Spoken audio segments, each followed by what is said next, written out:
संत तुलसीदास ने जब रामचरितमानस लिखी तो उन्होंने लोक भाषा का बहुत ख्याल रखा है। भाषा की इसी स्वीकार्यता के कारण भी मानस पाठ लोगों के मन में रचाबसा हुआ है। जीवन का हर उदाहरण मानस से ही निकलता है और आज भी समाज समस्याओं का निराकरण भी रामकथाओं में ही खोजता है। यह संत तुलसीदास की न सिर्फ भारतीय समाज को बल्कि अखिल विश्व को एक अनोखी भेंट है।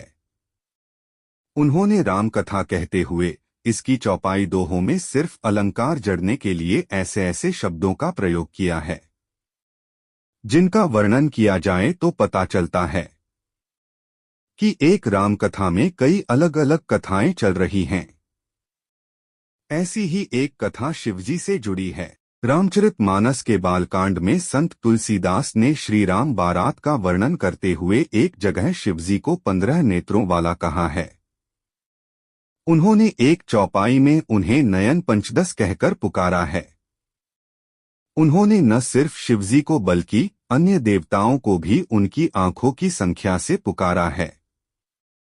इसमें ब्रह्मा जी को 8 आंखों वाला, कार्तिकेय को 12 आंखों वाला और इंद्र को तो 1000 आंखों वाला कहा है। संत तुलसीदास का सिर्फ इतना उल्लेख करना ही अपने आप में एक कथा है। तुलसीदास लिखते हैं कि जिस श्रेष्ठ घोड़े पर श्री राम सवार हैं उसका वर्णन सरस्वती जी भी नहीं कर पा रही हैं, जिन्होंने सारे संसार को वाणी दी है, लेकिन उसकी सुंदरता का बखान करने में उनकी भी बोली नहीं निकलती।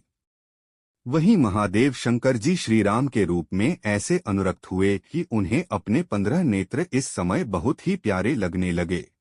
सवाल उठता है कि आम जनमानस तो शिवजी को त्रिनेत्र 3 आंखों वाला ही जानता है और यह भी जानता है कि शिवजी का तीसरा नेत्र विनाश लाता है।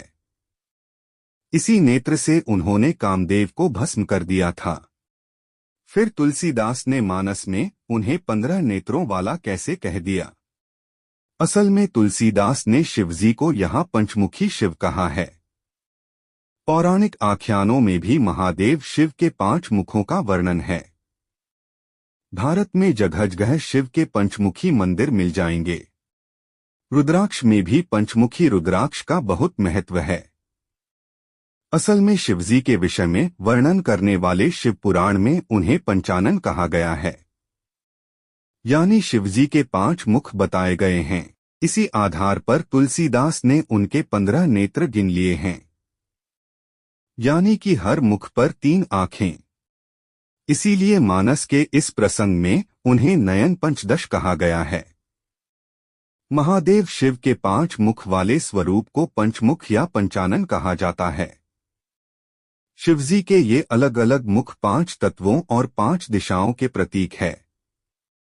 इन्हें ईशान, तत्पुरुष, अघोर, वामदेव तथा सद्योजात कहा जाता है। रुद्रगायत्री मंत्र में भी शिव को तत्पुरुष कहा गया है। तत्पुरुष का अर्थ है कारक पुरुष, यानी वह जो प्रकृति के हर कर्म का निर्धारण करने वाला पहला तत्व है। यह वायु तत्व का अधिपति भी है। पौराणिक मान्यताओं के आधार पर यह महादेव का पूर्व दिशा में निर्धारित मुख है। वहीं शिव का एक स्वरूप अघोर है। अघोर संसार की नश्वरता का प्रतीक है।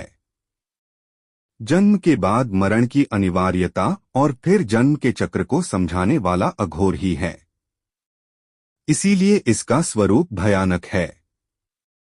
यह शिवजी का विनाशक स्वरूप है। इसकी वंदना इस मंत्र से की गई है। यह मुख दक्षिण दिशा में है। शिवजी का एक नाम ईशान भी है। यह आकाश तत्व का अधिपति है और बताता है जिस तरह आकाश अनंत है, ठीक वैसी ही आत्मा भी है।